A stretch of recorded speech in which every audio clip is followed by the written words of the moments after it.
रुक चुप ना जाओ जी, हो मन दीद कराओ। वो चेहरा नूरानी कहीं दिल वाली बातें बिना, ना वो सजरी जवानी कहीं।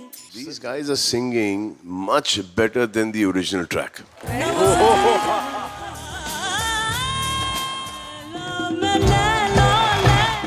पर्दे के पीछे बहुत सारी ऐसी बातें हैं जो दर्शक नहीं जानते हैं। क्या सारी चीजें मैनेज होती हैं? क्या स्क्रिप्टेड होती है? हाँ सर, कुछ तो होता है सर। कुछ होता है, कुछ मानते तो होता है। क्या जजमेंट भी तय होता है पहले से ही? घर खर्च कैसे चलता था? कि मेरे मम्मी पापा दोनों ही पढ़े लिखे नहीं हैं। मुझे नहीं मालूम ये कोई ईश्वर का कोई कर्म रहा उनके ऊपर कि उन्होंने 5 बच्चे हम पाले। बात गरीबी की या अमीरी की नहीं होती है जी।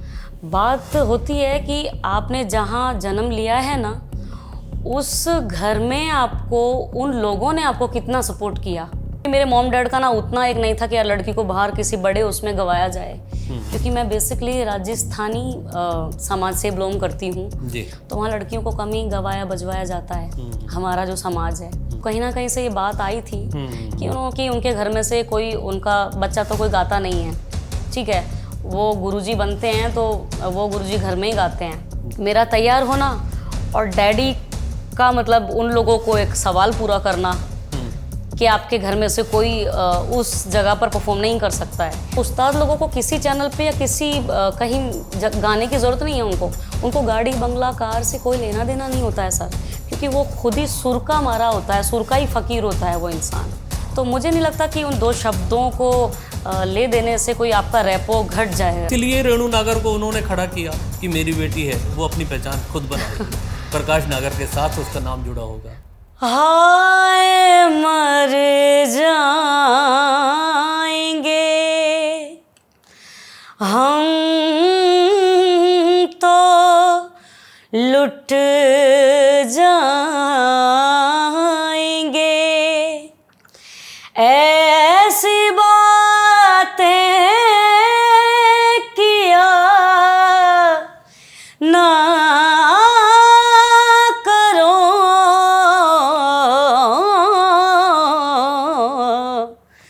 आज जाने की जिद ना करो।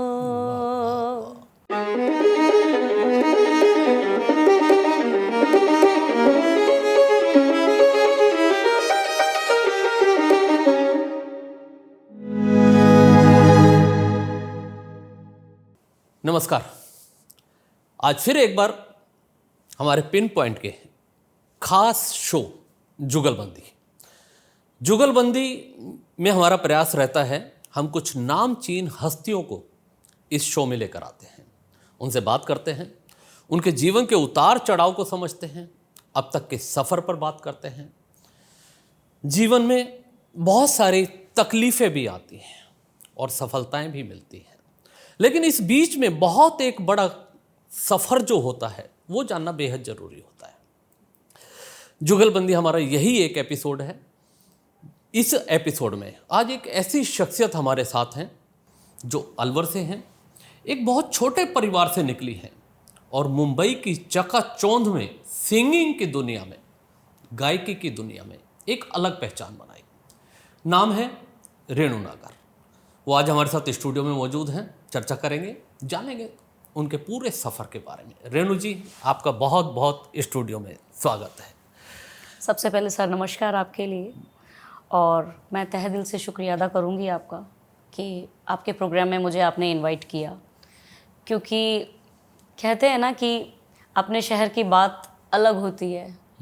हम चाहे जहाँ मर्जी इंटरव्यूज़ कर रहे हैं, जहाँ मर्जी प्रोग्राम्स कर रहे हैं, लेकिन एक अपना शहर जिसमें हम बचपन से खेले कूदे बड़े हुए, और वहाँ के लोग फिर इस रिस्पेक्ट से बुलाएं जो कि आज मैं जिस हैसियत से आपके पास आई हूँ और जिस कदर आप मुझे जो सम्मान जो दे रहे हैं, सो थैंक्सफुल, मैं बहुत दिल से आपकी शुक्रगुजार हूँ। थैंक यू रेणु जी, बहुत ऊंचाइयाँ आपने पाई हैं, बहुत अच्छा मुकाम हासिल किया है, अलवर का नाम रोशन किया है, अपने परिवार का नाम रोशन किया है।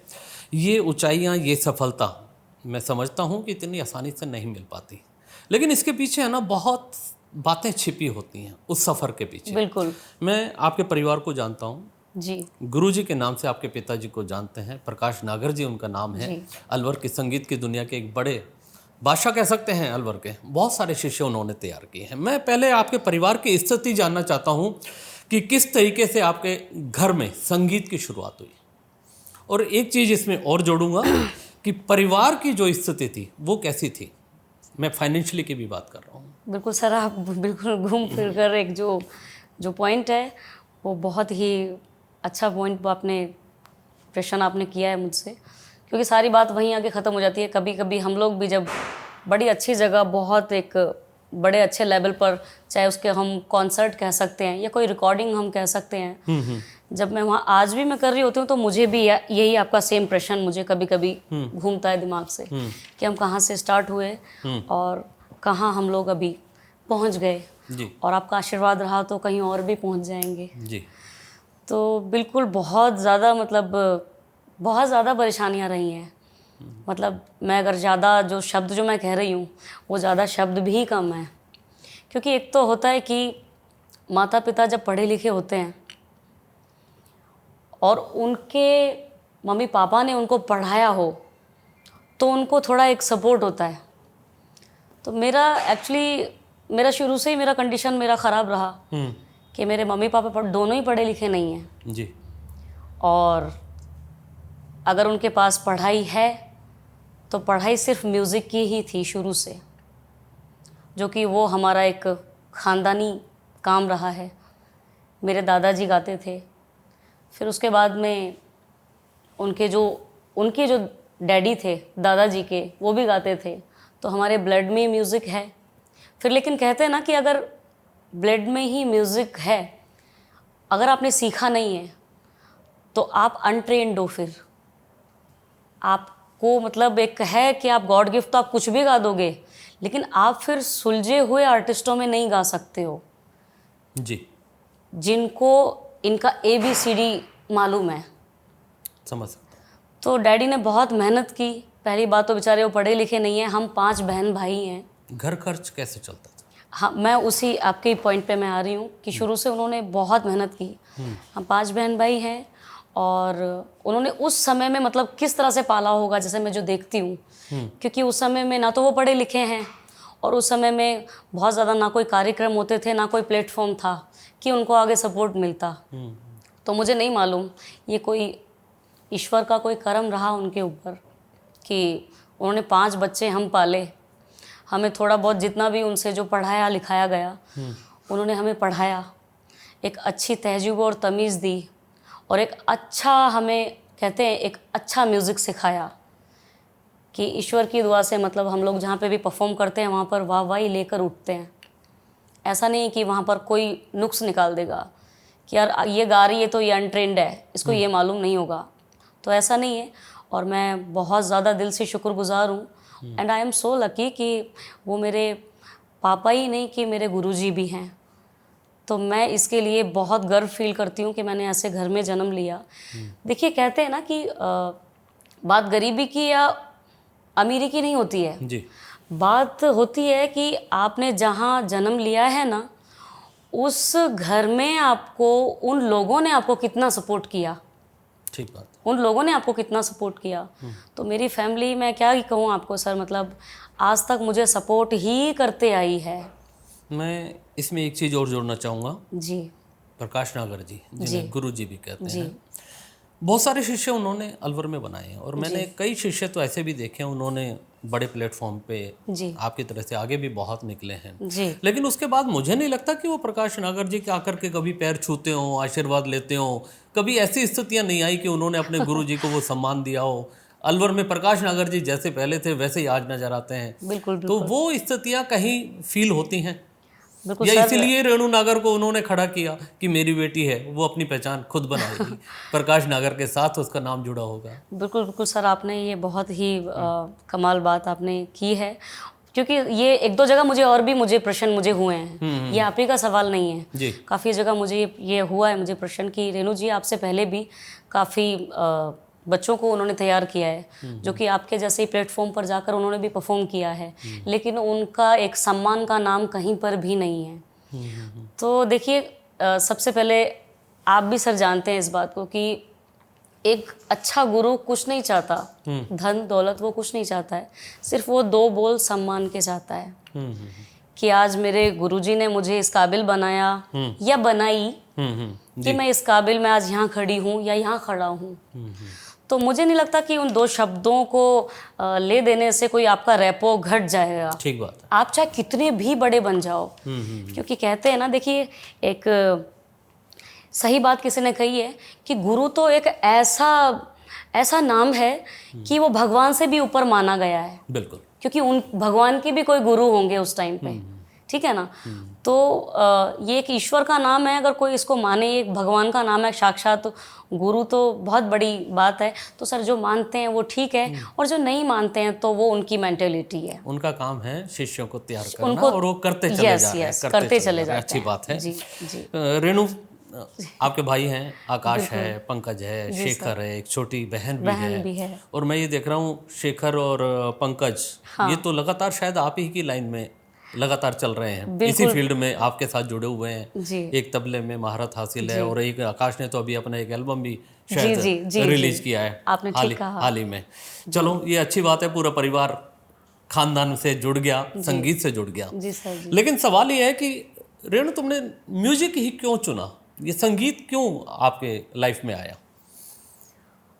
म्यूज़िक का सर, मैं आपको बहुत ही टिपिकल आपने सवाल मुझे पूछ लिया ये, क्योंकि इसमें सारी की सारी लाइफ ही मेरी आ जाती है। मैं इसलिए ये सवाल कर रहा हूँ कि सच बात ये है कि सफलता इस फील्ड में इतनी आसानी से नहीं मिलती। बहुत स्ट्रगल है, बहुत मेहनत करनी पड़ती है। तो आखिर ये चुनना, ये भी अपने आप में चैलेंजिंग टास्क था। अब सर हमारा अभी इससे पहले एक सवाल हुआ था कि कितने सारे शिष्य आए और चले गए। तो पता नहीं, कुछ एक मेरे वोकल में ऐसा गॉड गिफ्ट ईश्वर ने दिया है कि मैं छोटे बचपन से ही, जब मैं गाते आई हूँ, तो वहाँ पर ही मुझे एक अच्छा सपोर्ट मिला है। और मेरी वोकल को लोगों ने सराहा है, मतलब प्यार दिया है उसे। जैसे कि लाइक अगर मैं बात करूँ तो उसके हिस्सेदार आप भी रहे हैं मेरे साथ में शुरू से। एक बचपन की जब मेरी शुरुआत हुई थी, एक अलवर से भी आप बहुत बड़े विनर के रूप में निकले थे। बिल्कुल, अलवर आइडल हुआ था, और जिसमें सर आप भी हमारे साथ शामिल थे, और आप सबका आशीर्वाद बहुत मुझे बेहद मिला था। मैं उसकी विनर रही थी। तो जैसा कि आपने देखा कि मैं अलवर आइडल जैसे मुझे बनी, तो मुझे एक सपोर्ट मुझे हुआ, लेकिन फिर भी मेरे मॉम डैड का ना उतना एक नहीं था कि यार लड़की को बाहर किसी बड़े उसमें गवाया जाए। क्योंकि मैं बेसिकली राजस्थानी समाज से बिलोंग करती हूँ, तो वहाँ लड़कियों को कम ही गवाया बजवाया जाता है, हमारा जो समाज है। तो ये भी बात फैक्ट है कि मैं ही एक अपने समाज से एक लड़की हूँ जो इतनी बिंदास, इतना सब, मतलब एक पर्सनैलिटी वाइज आप समझ लीजिए, या अपने एक समाज को लेकर आप समझ लीजिए, तो मैं वहाँ आगे तक लेके गई। तो चैलेंजिंग यही था कहीं ना कहीं से एक्चुअली ना, उनके जो शिष्य जो गए हुए थे जी, तो कहीं ना कहीं से ये बात आई थी कि उनके घर में से कोई, उनका बच्चा तो कोई गाता नहीं है, ठीक है, वो गुरुजी बनते हैं तो वो गुरुजी घर में ही गाते हैं। लेकिन उनको ये मालूम नहीं है कि उस्ताद जो लोग होते हैं ना, जो गुरु जो होते हैं, उस्ताद जो हम बोलते हैं, तो उस्ताद लोगों को किसी चैनल पे या किसी कहीं गाने की ज़रूरत नहीं है। उनको गाड़ी बंगला कार से कोई लेना देना नहीं होता है सर, क्योंकि वो खुद ही सुर का मारा होता है, सुर का ही फ़कीर होता है वो इंसान। तो मेरे डैडी के अंदर वो सादगी आज भी बरकरार है। उनको मतलब नहीं है कि यार तमाम आर्टिस्ट बैठे हों, ऑडियंस बैठी हो और ऑडियंस में वाह वाह वाह कर रहे हो। उनको 2 लोग काफ़ी हैं, वो इत्मीनान से उनको सुने और वो क्या गा रहे हैं उसको समझें कि उन्होंने क्या गाया है यार। तो मेरे डैडी उस टाइप के इंसान हैं, और वाकई में काबिल तारीफ़ है। आई एम सो लकी कि मैं ऐसे उस्ताद के घर में पैदा हुई हूँ कि आज भी वो जहाँ परफॉर्म करते हैं ना, वहाँ हर किसी का असर, मतलब उनका मैं क्या कहूँ कि उनकी हिम्मत नहीं होती है कि यार हम उनके साथ में बैठ के हम उनके साथ में एक कॉम्पिटिटर हम बने। काफ़ी जगह, 1-2 जगह कहीं किसी ने कोशिश भी की थी जी। तो पहली बात तो देखिए, शास्त्रीय जो संगीत है ना, उसको आप लाइट संगीत से नहीं जोड़ सकते हैं। लाइट एक अलग है और शास्त्रीय संगीत एक अलग है। तो जो मेरे जो डैडी हैं गुरुजी प्रकाश नागर जी, वो शास्त्रीय संगीत के गुरुजन हैं। तो काफ़ी जगह, मतलब 1-2 जगह, आजकल का देखिए ये यूथ है, तो काफ़ी जगह 1-2 जगह उनके साथ में कोई तबला पे या किसी लाइक कीबोर्ड का मैं कह सकती हूँ, एक आध दो जगह बच्चे जब बैठे उनसे थोड़ी कम उम्र के एज के, तो उन्होंने जब कोशिश की तो डैडी ने उनको भी प्यार से बोला कि बेटा पहले आप, अच्छी बात है संगत कर रहे हैं हमारी, लेकिन पूरा आप अच्छे से सीखो और फिर संगत करो, हम आपका सपोर्ट करेंगे, अगर आपको नहीं भी आता है तो भी हम सिखाएंगे। तो सर मेरा जो रीज़न रहा था ना, आपका सवाल मैं अभी पूरा कर रही हूँ एक ही बात से, तो बस यही था कि यार कि भाई मुझे एक बच्चा वहाँ तैयार करके मुझे भेजना है। और मैं भी छोटी थी तो मैं देखती थी शुरू से, मुझे शौक था बहुत ज़्यादा, और मन में भी था और मन में था कि हाँ मुझे कुछ करना है। तो मेरा जो मन था ना, हमारा एक जो प्रोग्राम जो हुआ था हलवाई डायल से, मन तो मेरा तभी बन गया था कि जब मैं यहाँ गा सकती हूँ तो मैं कहीं पे भी गा सकती हूँ। फिर तो मुझे वो एक उससे सपोर्ट मिला, लाइक फिर बाद में मुझे डैडी का मुझे यस हुआ कि यार हाँ, जब वो यहाँ पर ऐसे क्लियर बिंदास खुल के गा सकती है तो उसको जाने दिया जाए। तो बस मेरा जो एक मेरा तैयार होना और डैडी का मतलब उन लोगों को एक सवाल पूरा करना कि आपके घर में से कोई उस जगह पर परफॉर्म नहीं कर सकता है। तो देखिए सर, क्या कहते हैं ना कि हार जीत तो एक वो नसीब की बात है, ठीक है, और ऐसा नहीं है कि जो हार गया है कि वो आगे ज़िंदगी में कभी जीत ही नहीं सकता है, क्योंकि आपने एक कहावत सुनी होगी कि हार के बाद ही जीत है, ठीक है। तो ज़रूरी नहीं है कि हम लोग कहीं वहीं हम तय कर देते हैं, क्योंकि देखिए अगर मैं रियलिटी शो की अगर मैं बात करूं आपसे, तो उसमें कुछ रियलिटी है कुछ नहीं है। मैं इसी पे आगे सवाल पे आने वाला ही था रेणु, क्योंकि आप मुझे सवाल पूछने का मौका ही नहीं दे रहे हो, सच बात तो ये है। मैं वही जानना चाह रहा हूँ। पहले एक बार मैं अपने दर्शकों को बता दूं कि रेणु नागर अलवर से जहाँ इसके सफ़र की शुरुआत हुई थी और उसके बाद सारेगामा में पहुँची थी, और 2018 में जब इंडियन आइडल का सीजन 10वां आया था उसमें इसने पूरे देश में धूम मचा दी थी, चारों तरफ इसका नाम होने लगा था। और ठीक है, वो विनर तक नहीं पहुंची, लेकिन विनर से कम भी नहीं रही थी। रेणु, मैं आपसे जो सवाल करना चाहता हूँ, इस पर्दे के पीछे बहुत सारी ऐसी बातें हैं जो दर्शक नहीं जानते हैं। क्या सारी चीज़ें मैनेज होती हैं? क्या स्क्रिप्टेड होती है?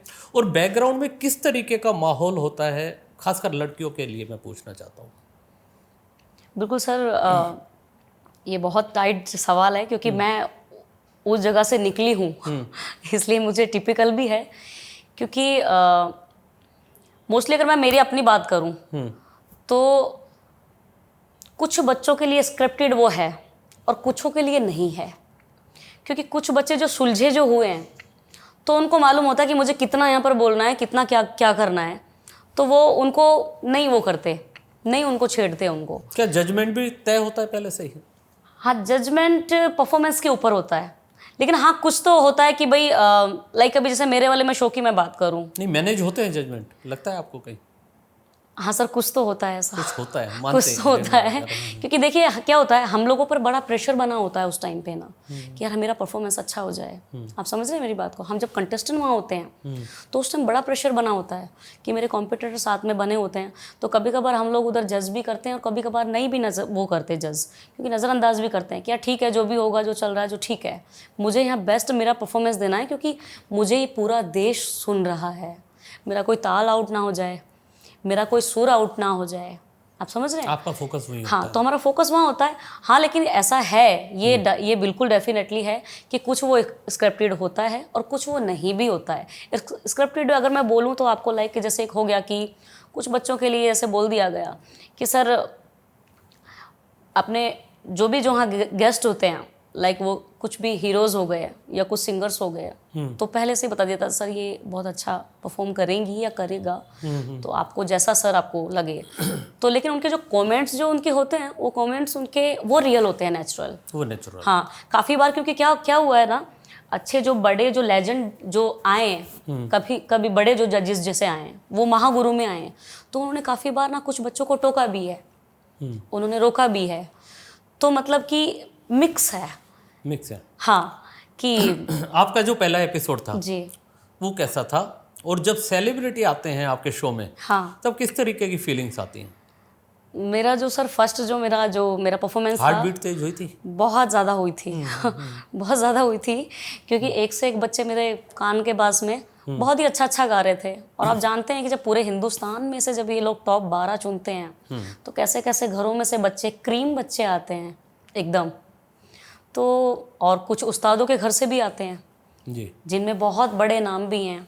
लाइक जैसे पिछले साल काफ़ी बड़े नाम के शिष्य ने उन्होंने शागिर्द किया था परफॉर्मेंस अपने, लाइक इकबाल खां साहब, और अभी बीच में जैसे राजन साजन जी, उनकी बेटी ने परफॉर्मेंस दिया था। तो ये बहुत बड़ी बात है क्योंकि हम लोग काफ़ी बार उनका नाम अखबारों में उनमें सुनते आए हैं, टीवी में सुनते आए हैं, तो उन तक के जब बच्चों का जब सुनते हैं कि यार उनकी बेटी आई है, ये हरिहरन जी के शागिर्द हैं, तो थोड़ा सा तो एक हम लोग, लेकिन हाँ मेरा एक ये था कि मैं कभी मेरा मैं भी गुरु प्रकाश नागर जी की बेटी हूँ। हाँ सर बिल्कुल वो कॉन्फिडेंस बिल्कुल मेरे अंदर। मेरा जो कॉन्फिडेंस था ना, मतलब क्या था कि हाँ भाई हम परफॉर्मेंस के लिए बैठते हैं तो थोड़ा सा ये होता था, लेकिन क्या है ना, मैं अपने जब मूड में जब मैं परफॉर्मेंस देने के लिए वहाँ पर स्टार्टअप जो होती थी, तो बस मैं अपने गुरु जी का नाम और अपनी माता जी का नाम कि सरस्वती माँ आपने जो सुर दिया है उसकी बस लाज आप रखना, और गुरु जी प्रकाश नागर आप आशीर्वाद रखना, और हमेशा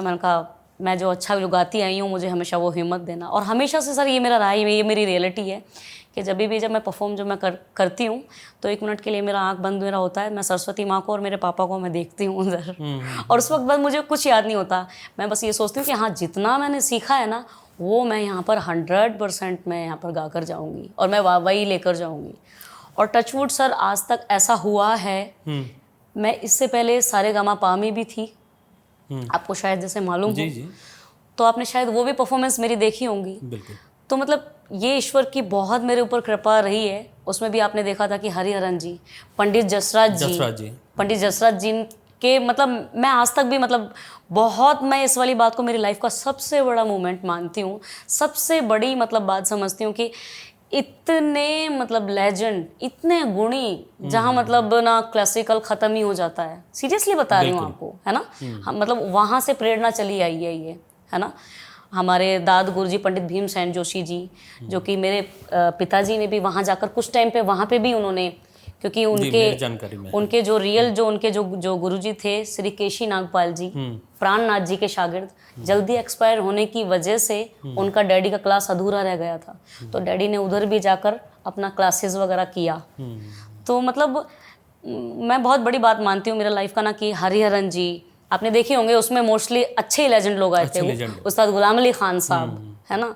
और उसके बाद तो मतलब उन्होंने मुझे बागा बॉर्डर पर हनुमान भी मुझे गिफ्ट किया था मुझे। तो ये सर मेरे लिए ना मतलब इंडियन आइडल की ट्रॉफी से भी बड़ी बात है कि एक आर्टिस्ट के हाथ से हारमोनियम वो गिफ्ट कर रहे हैं। तो ये उन्होंने मतलब मुझे उसी टाइम मुझे बोल दिया था, गुलाम अली खान साहब ने भी, कि रेनू आप कभी अमृतसर आप कभी आइए आप। तो जैसे जब उन्होंने बोला तो मुझे मौका मिला, उनका एक बार मुझे कॉल आया और बात हुई कि आप आओ, एक छोटा सा फंक्शन है। तो मुझे मालूम नहीं था कि वहाँ इतनी बड़ी चीज़ मेरे लिए लाइफ की अचीव होने वाली है। तो वो मेरा बहुत बड़ा अचीवमेंट था सर। और पंडित जसराज जी का एक बहुत ही बड़ा, वो भी बहुत बड़ा, मैं मानती नहीं हूँ, क्योंकि हमारे जैसे बच्चे देखिए ना कितने गाते हैं जी। और ऐसे गुणी इंसान के सामने क्या ही फ़र्क पड़ेगा ना, मैं अगर जो कलेक्शन गा रही हूँ, क्योंकि वहाँ कलेक्शंस भी कभी कभार होता था कि जैसे थीम जो स्टार्ट होता था कि आज कव्वाली राउंड है, तो मतलब एक होता है ना कि यार अगर मुझे लाइक कुछ सेमी क्लासिकल अगर मुझे दिया जाता तो थोड़ा मैं कॉन्फिडेंस के साथ में मैं रहती, यार पंडित जसराज जी आए तो लाइक मैं गा रही हूँ, दिल धड़कने का सबब याद आया, कुछ अगर मैं गज़ल गा रही हूँ, सलोना सा सजन है, तो भी बेटर है, तो भी ठीक है। लेकिन पंडित जसराज जी के सामने मैं कव्वाली गा रही हूँ, वो बहुत टिपिकल है। तो आई एम सो लकी, और ईश्वर की कृपा रही कि उन्होंने मेरे कव्वाली को इतना अच्छा उन्होंने मुझे कमेंट्स मुझे बोला कि माशाल्लाह मैं तो स्तब्ध रह गया, इसकी आवाज़, इसका गला कहाँ कहाँ घूमता है, कैसे कैसे घूमता है, वाह वाह वाह।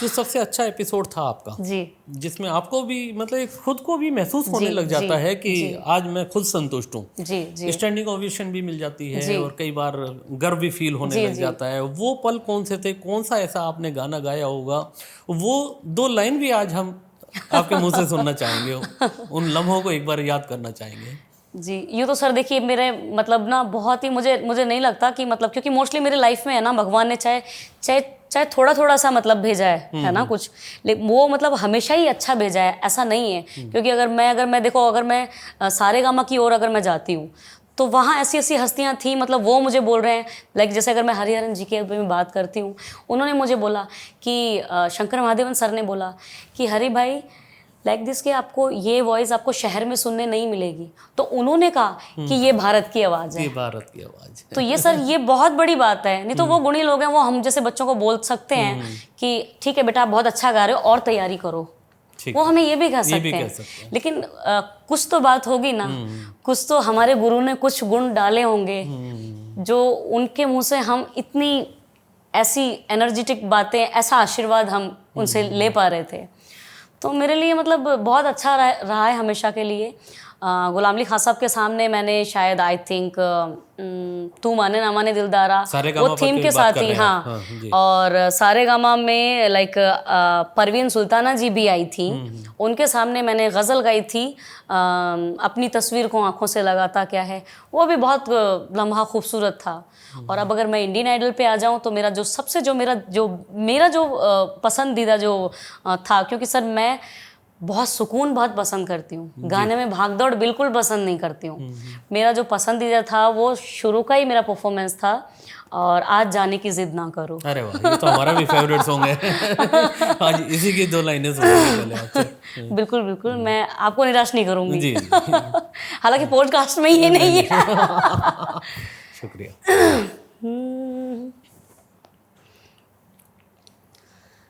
हाय मर जाएंगे हम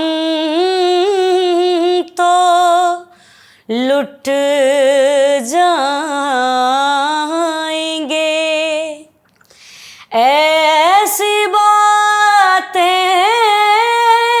किया ना करो,